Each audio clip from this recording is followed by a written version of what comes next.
सब दौड़े दौड़े भगवान के पास गए, बोले कि यदुवंशियों को श्राप लगा है, नाथ रक्षा करो।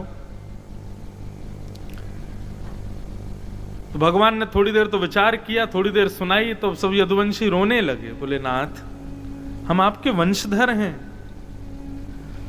सब लोग विचार करते हैं कि भैया द्वारिकाधीश के वंशज हैं, इन पर किस प्रकार की कैसी आपत्ति विपत्ति। ठीक है, हम मानते हैं हम लोगों से अपराध हो गया, लेकिन नाथ आप स्वामी हो, हमारी रक्षा करो। तो द्वारिकाधीश बोले विचार करता हूं, रुको। थोड़ी देर विचार करने के बाद में भगवान बोले आ गया। बहुत सुंदर एक भाव समझ में आया है। यदुवंशी दौड़े दौड़े गए, बोले भगवान बताओ ना क्या करें, कैसे बचें श्राप से। तो द्वारिकाधीश बोले देखो, हमारे इस सौराष्ट्र की भूमि में एक शंकर जी का मंदिर है और उनका नाम है सोमेश्वर महादेव, श्री सोमनाथ। और सोमनाथ भगवान की कथा भगवान कृष्ण ने यदुवंशियों को सुनाई। यदुवंशी बोले कौन है सोमनाथ, इनका क्या प्रभाव है। बोले भैया दक्ष प्रजापति ने अपनी समस्त पुत्रियों का विवाह चंद्रमा के साथ में किया, लेकिन चंद्रमा सबसे ज्यादा प्रेम करता है रोहिणी नाम की पत्नी से, दक्ष की बेटी। बाकी की बेटियों को ज्यादा प्रेम नहीं करता, जिसकी वजह से बाकी की बेटियों ने जाके दक्ष से शिकायत कर दी। बोले चंद्रमा जो है रोहिणी को ज्यादा प्रेम करते हैं, हमसे नहीं करते। रोष में भर करके बिना सोच विचार किए दक्ष ने श्राप दे दिया, तुमको रूप का बहुत अभिमान है चंद्रमा, मैं तुमको श्राप देता हूं, तुम अपने रूप से विहीन हो जाओगे। चंद्रमा थोड़े घबराए, लेकिन फिर मुस्कुरा के बोले ससुर जी आपने श्राप तो हमको दे दिया कि हम रूप से विहीन हो जाएं धीरे धीरे, लेकिन इससे विधवा तो आपकी बेटियां ही हो जाएंगी। दक्ष प्रजापति बोले ये तो मैंने सोचा ही नहीं। केवल एक बेटी के प्रेम को देखकर के बाकी बेटियों ने आपसे शिकायत कर दी और आपने हमको रूप विहीन होने का श्राप दे दिया, परंतु इससे भला किसी का नहीं होगा, बल्कि आपकी सारी बेटियां विधवा हो जाएंगी जिस दिन मैं अदृश्य हो जाऊंगा। दक्ष प्रजापति बोले अब क्या करें, श्राप तो लग गया, अब तो कोई उपाय नहीं। तब इसी भूमि पर साक्षात चंद्रमा प्रकट हुए और उन्होंने महादेव की उपासना की, महादेव को प्रणाम किया। जब तप किया, समुद्र के किनारे खड़े होकर के धीरे धीरे उनका रूप कम होता जा रहा था। जैसी अमावस्या प्रारंभ होने वाली थी, भगवान शिव दया की मूर्ति हैं, दया के देव हैं, करुणावतार हैं। चंद्रमा के कष्ट को देख ना सके और देवादिदेव महादेव सोमनाथ बनकर के प्रकट हो गए। बोलो सोमनाथ महादेव की। सोम यानी चंद्रमा, उसके जो नाथ हैं, नाथ किसको कहते हैं, नाथ कहते हैं रक्षक को। नाथ शब्द का अर्थ होता है रक्षक। सोम यानी चंद्रमा के जो रक्षक हैं वो सोमनाथ।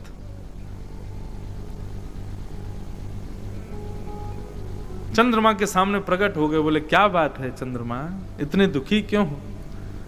तब चंद्र ने चरणों में प्रणाम करके अपना भाव बताया। बोले मैं रूप विहीन होने के श्राप से शापित हूं महाराज, आप कृपा करो। महादेव ने कहा देखो भाई, श्राप को नकारा तो नहीं जा सकता, श्राप तो तुमको लगेगा, लेकिन तुम्हारी भक्ति से हम इतने प्रसन्न हैं, तुम्हारे भाव से इतने प्रसन्न हैं कि हम आशीष देते हैं कि 15 दिन आप अपने ससुर जी के शाप से शापित रहोगे, लेकिन उसके बाद 15 दिन के लिए हमारे आशीर्वाद से पुनः अपने रूप में प्रवृत्त हो जाओगे।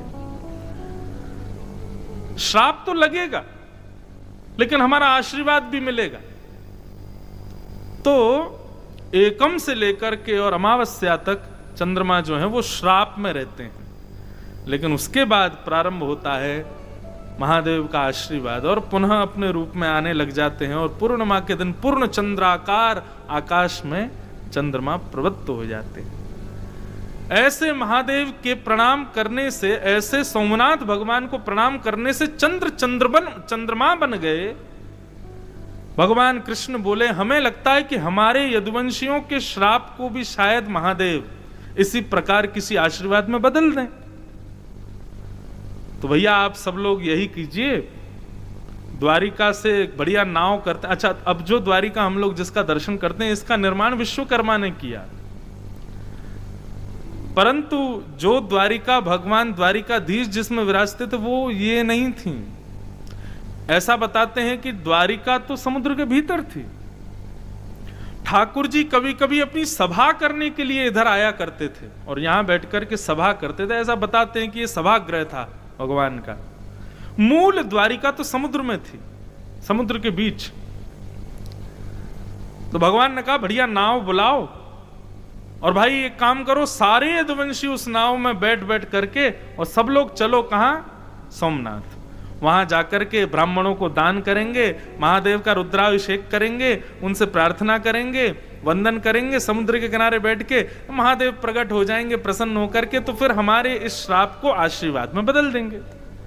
ये बात सुनते ही महाराज सारे यदुवंशी नाचने लगे, बोले जय हो द्वारिकाधीश की जय हो, आज द्वारिकाधीश ने आनंद करा दिया। परंतु बंधुओं, इस कथा में भगवान की एक चतुराई छुपी हुई है। ठाकुर जी ने सब यदुवंशियों से कहा कि चलो सोमनाथ, वहां जाकर के महादेव की अर्चना करेंगे। सब खुश हुए एक को छोड़ के, और वो एक कौन था? उद्धव, भगवान का प्रिय सखा उद्धव। वो भी यदुवंशी है।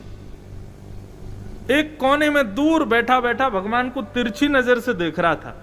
तिरछी नजर से भी ऐसी नजर से देख रहा था मानो चोरी पकड़ ली गई हो तब कोई देखता है, उस प्रकार देख रहा था। भगवान को ऐसे तिरछे कटाक्षों से देख रहा था। तो भगवान ने जैसे उद्धव को देखा तो भगवान भी सकुचाने लगे, कहीं इसको पता तो नहीं चल गया हमारा पूरा प्लान, कहीं ऐसा नहीं हो चौपट करा दे। सब यदुवंशी तो नाचने लगे, अब हम श्राप विहीन हो जाएंगे, अब हमारा श्राप चला जाएगा, सोमनाथ महादेव कृपा करेंगे। सब नाचने गाने लगे, सब जाने लगे। भगवान ने उद्धव को कहा, उद्धव तुम ऐसे क्यों देख रहे हो हमको? उद्धव बोला, मैं ये देख रहा हूं कि आप चतुर नहीं हो, आप चतुर शिरोमणि हो। हाँ, मैंने बहुत चतुर देखे लेकिन आप जैसा चतुर नहीं देखा। भगवान बोले ऐसी बात क्यों कर रहे हो? उद्धव पास आया और पास आकर के सामने बैठ गया, बोले बता दूं आपकी चतुराई? भगवान बोले बताओ, हमने कुछ किया ही नहीं। अरे अपने यदुवंशियों की रक्षा कर रहे हैं। बोले रक्षा कर रहे हो आप? बोले जी। तब उद्धव ने कहा, भगवान ये श्राप लगना, सूतक लगना, पातक लगना, पुण्य होना, पाप होना, ये सब जितने भी हमारे पाप पुण्य पातक सूतक श्राप आदि ये जो भी क्रियाएं हैं, ये उनको लगती हैं जो ब्रह्मा की बनाई पृथ्वी पर रहते हैं। और आपकी ये द्वारिका नगरी ब्रह्मा ने नहीं बनाई है। इसका मतलब द्वारिका में रहने वाले प्रत्येक यदुवंशियों को भले ही संतों ने श्राप दिया हो, लेकिन यहां पर यह ब्रह्मा की भूमि नहीं है, इसलिए सूतक पातक श्राप इनका प्रभाव होता ही नहीं है। आप जबरदस्ती सब यदुवंशियों को नाव में बैठा के वहां ले जा रहे हो सोमनाथ, वो ब्रह्मा की बनाई हुई भूमि है। ये जैसे ही नाव से उतरेंगे, नाव से उतरते ही सबको श्राप लग जाएगा। आप श्राप विहीन करवाने नहीं, श्राप लगवाने ले जा रहे हो वहां पे। भगवान ने तुरंत मुंह दबा दिया उद्धव का, बोले चुप, किसी से कहना मत इस बात को। समझ में आई बात? यदुवंशी सोमनाथ आकर के महादेव से श्राप विहीन होने के लिए थोड़ी आए थे, बल्कि उनको श्राप लगा ही यहीं आकर के। क्यों? क्योंकि जिस नगरी में वो रहते हैं वो ब्रह्मा ने बनाई नहीं है, वहां श्राप लग ही नहीं सकता। भगवान जानबूझ करके महादेव की सहायता लेने आए, बोले कि आप ही लगवाओ। क्यों? क्योंकि ठाकुर जी जानते हैं यदुवंशी मेरे जाने के बाद में पृथ्वी पर भार बन जाएंगे, इनको शाप लगना अति अनिवार्य है। तब उद्धव का मुंह बंद किया। भगवान ने बोले कि तुझको कैसे पता मेरी सब बातें? उद्धव बोला, आपका सखा हूं, और सखा का मतलब मित्र नहीं होता, सखा का मतलब केवल फ्रेंड नहीं होता। सखा का मतलब सह खादती, सह खेलती, संग खावे, संग खेले, संगी सब क्रिया करे, वो सखा है। सब जानता हूं आपके मन की बात। और उद्धव ने कहा मैं ये भी जानता हूं आप सबको लेके जाओगे, मुझको नहीं लेके जाओगे, आप मुझको यहीं छोड़ के जाओगे।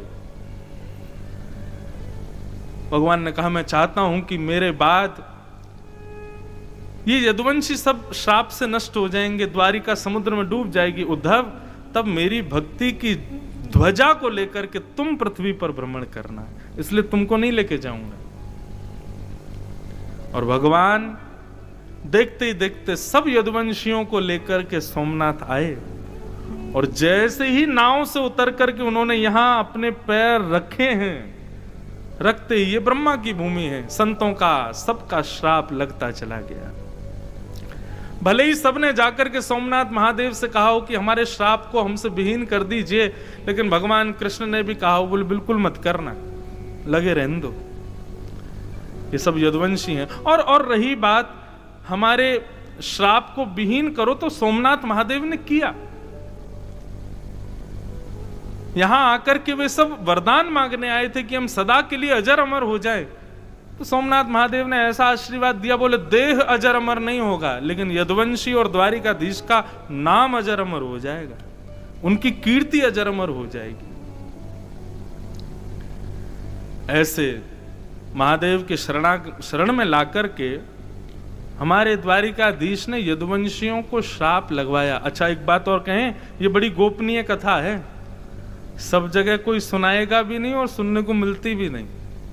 हमको भी किसी बहुत बड़े विद्वान ने बड़ी धीरे से सुनाई थी तो हमको मिल गई, तो आज सोमनाथ में आने का अवसर मिला तो हमने कही यहीं पर ये कथा का उद्घाटन किया जाए, इसको सुनाया जाए।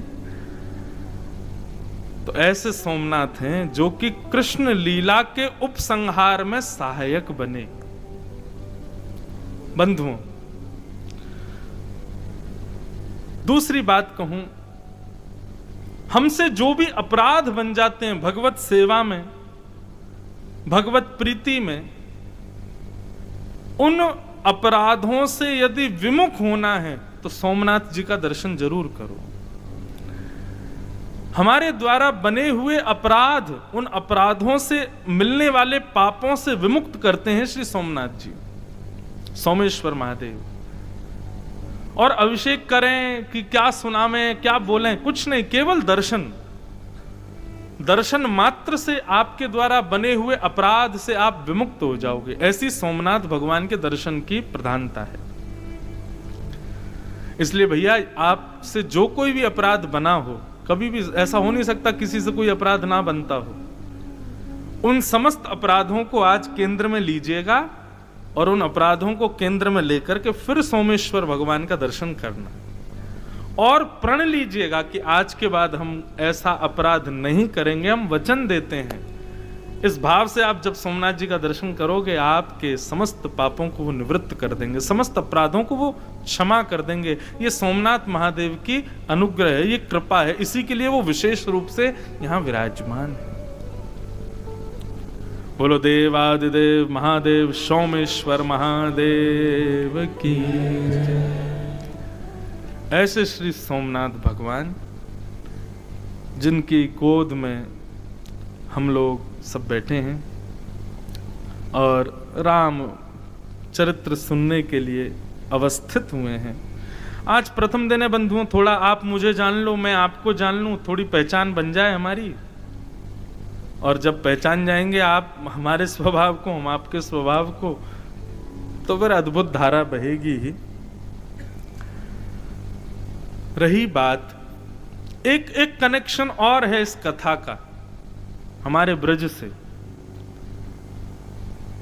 क्या? हमारा जो वृंदावन धाम है और 84 कोस ब्रजमंडल का जो प्रमुख, एक प्रकार से कह दें तो राजधानी है, वो है मथुरा।